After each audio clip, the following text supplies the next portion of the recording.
नमस्कार साथियों, स्वागत है आप सभी का फिर से अपने YouTube channel DC geography classes में।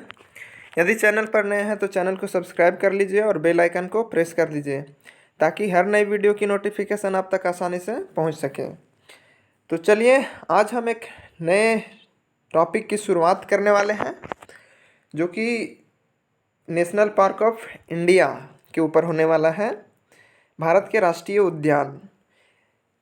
इस सीरीज में हम लोग हर एक स्टेट के बारे में, हर एक स्टेट के नेशनल पार्क के बारे में जानेंगे और इसे हम लोग एक दिन में एक ही स्टेट का नेशनल पार्क को जानेंगे। ठीक है, तो आज का जो राज्य है वो है जम्मू कश्मीर प्लस लद्दाख। ठीक है, तो चलिए आज का सेशन शुरू करते हैं। हम नेशनल पार्क पढ़ने से पहले हमें ये जान लेना ज़रूरी है कि आखिर नेशनल पार्क क्या होता है, या नेशनल पार्क हम लोग किसे कहते हैं, राष्ट्रीय उद्यान। ठीक है, तो यह एक प्राकृतिक क्षेत्र है, मीन्स नेचुरल एरिया है, जहाँ पर अलग अलग प्रकार के जीव जंतु पाए जाते हैं, जहाँ पर different types of flora and fauna पाए जाते हैं और उनके संरक्षण के लिए, ठीक है, जो भी फ्लोरा एंड फौना है उनके कंजर्वेशन के लिए, प्रोटेक्शन के लिए जो क्षेत्र का सीमांकन किया जाता है उसे ही हम लोग नेशनल पार्क कहते हैं। आई होप कि समझ में आ गया होगा। ये एक नेचुरल रीजन होता है, सिंपल, जहाँ पे बहुत सारे अलग अलग प्रकार के फ्लोरा एंड फौना जीव जंतु पाए जाते हैं और इनके संरक्षण के लिए जो एरिया का सीमांकन किया जाता है उसे ही हम लोग नेशनल पार्क कहते हैं। ठीक, नेक्स्ट है ह्यूमन एक्टिविटी, मतलब मानव क्रियाकलाप के कारण जो नेशनल पार्क होते हैं, यानी जो संरक्षित क्षेत्र होते हैं, ऐसे क्षेत्र लगातार कम होते जा रहे हैं। ह्यूमन इंटरफेस के कारण, मानव हस्तक्षेप के कारण ऐसे क्षेत्र लगातार कम होते जा रहे हैं। इसलिए ऐसे क्षेत्रों को प्रोटेक्ट करने के लिए, संरक्षित करने के लिए अलग अलग तरीके अपनाए जाते हैं, जैसे wild life national park, tiger reserve या बायोस्फीयर रिजर्व। इस प्रकार के क्षेत्रों की सीमांकन करके इसे संरक्षित करने की कोशिश की जाती है। तो चलिए देखते हैं हम सबसे पहले वाइल्ड लाइफ सेंचुरी क्या होता है।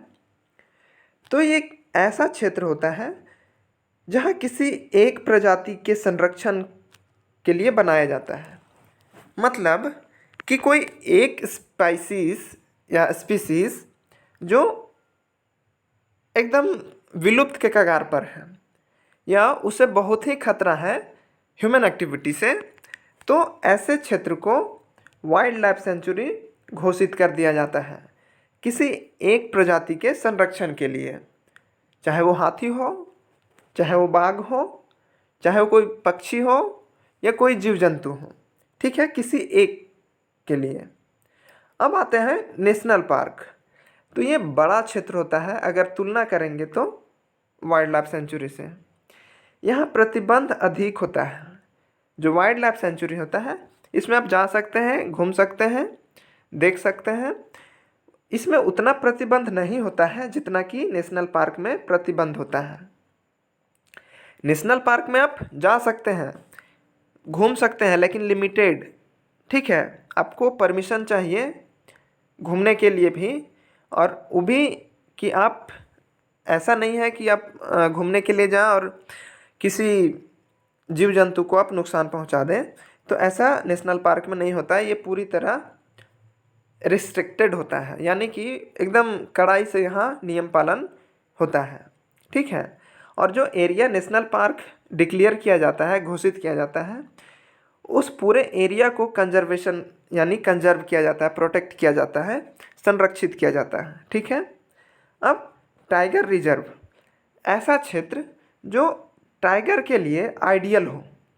ठीक है, मतलब कोई ऐसा क्षेत्र जो स्पेशली टाइगर के लिए सूटेबल करता हो, तो उस एरिया को टाइगर रिजर्व डिक्लेयर कर दिया जाता है। अब ऐसा तो नहीं है कि टाइगर डेजर्ट एरिया में पाया जाएगा, वो तो उसके लिए सूटेबल क्षेत्र नहीं है, रीजन नहीं है। तो जहाँ इसके लिए सूटेबल कंडीशंस, सूटेबल रीजन्स होगा, उस क्षेत्र को टाइगर रिजर्व घोषित कर दिया जाता है। ठीक है। आज हम लोग जम्मू कश्मीर के नेशनल पार्क को पढ़ने वाले हैं। तो अगर आप जम्मू कश्मीर के नक्शे को देखें तो आपको कुछ इस प्रकार से दिखाई देगा। ठीक है।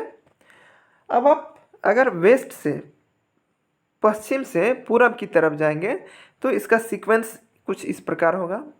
सबसे पहले आएगा सलीम अली नेशनल पार्क, फिर आएगा दाचीगाम नेशनल पार्क, फिर आएगा किश्तवाड़ नेशनल पार्क। ठीक है। और लास्ट में हेमिस नेशनल पार्क। ठीक है। आप इसके क्रम को ध्यान में रख सकते हैं, प्रश्न बन सकते हैं ऐसे क्रम के। ठीक है। तो आइए अब हम लोग इसके बारे में कुछ और जानकारी देख लेते हैं। तो दाचीगाम जो पार्क है, नेशनल पार्क, ये श्रीनगर के आसपास स्थित है। ठीक है, दाचीगाम नेशनल पार्क। और इसी नेशनल पार्क में एक झील अवस्थित है, झील स्थित है, जिसे मरसार झील के नाम से हम लोग जानते हैं। तो याद रखिएगा, दाचीगाम से संबंधित है मरसार झील। ठीक है। अब जो दाचीगाम नेशनल पार्क है, ये प्रसिद्ध है कश्मीरी स्टैग के लिए या कश्मीरी हंगुल के लिए। अब ध्यान रखिएगा, कभी हो सकता है कि प्रश्न आपको ये ना पूछे कि दाचीगाम नेशनल पार्क किस राज्य में है। ये पूछ सकता है कि कश्मीरी स्टैग किस नेशनल पार्क से संबंधित है या कश्मीरी हंगुल किस नेशनल पार्क से संबंधित है। तो आपको ध्यान रखना है। ठीक है। फिर ये है, अभी इसे भी हम लोग देखेंगे। ठीक है। अब आते हैं हम लोग किश्तवाड़ नेशनल पार्क। ठीक है। तो किश्तवाड़ जो नेशनल पार्क है, इस नेशनल पार्क से रिनाई नदी प्रवाहित होती है, यानी इसी नेशनल पार्क से रिनाई नदी गुजरती है। ठीक है। ये ध्यान रखिएगा, किश्तवाड़ रिनाई नदी। अब Hemis national park, Hemis national park से सिंधु और मरखा नदी गुजरती है। ठीक है, हेमिस नेशनल पार्क से, और किश्तवाड़ से रिनाई नदी, ये आपको ध्यान में रखना है। अब जो हेमिस नेशनल पार्क है, ये विश्व में स्नो लेपर्ड, ठीक है, स्नो लेपर्ड के लिए प्रसिद्ध है। और ये सबसे हाई एल्टीट्यूड, मतलब सबसे अधिक ऊंचाई पर स्थित नेशनल पार्क है। अभी जो हम लोग स्नो लेपर्ड देख रहे थे, वो यही स्नो लेपर्ड है, जो कि फेमस है किसके लिए? तो वो फेमस है हेमिस नेशनल पार्क के लिए। ठीक है। आई होप कि समझ में आ रहा होगा आपको। अगर आप याद करने के लिए ट्रिक बनाएं तो हम जम्मू कश्मीर में हम ऐसे इसको बना सकते हैं कि सलीम अली के दस्त किस मिस हो गया। तो सलीम अली मतलब सलीम अली हो गया, दस मतलब दाचीगाम हो गया, किस्त मतलब किश्तवाड़, और मिस मतलब मिस हेमिस। ठीक है। तो सलीम अली के 10 किस्त मिस हो गए। ठीक है, इस प्रकार आप याद रख सकते हैं। अब आपको इस पिक्चर में दिखाई दे रहा होगा एक पक्षी और एक स्नो लेपर्ड। ठीक है। तो जो स्नो लेपर्ड है, ये दाचीगाम नेशनल पार्क में भी पाया जाता है और हेमिस नेशनल पार्क में भी पाया जाता है स्नो लेपर्ड, हेमिस और दाचीगाम में। जबकि ये जो बर्ड दिखाई दे रही है, इसका नाम है हिमालयन मोनल, हिमालयन मोनल। ये भी दाचीगाम में ही पाई जाती है। तो आई होप कि आपको आज का सेशन अच्छा लगा होगा। ये था आज का हमारा छोटा सा सेशन। वीडियो अच्छा लगा तो वीडियो को ज़रूर लाइक शेयर सब्सक्राइब कर दीजिएगा। तो मिलते हैं अगले सेशन में, तब तक के लिए थैंक यू, टेक केयर।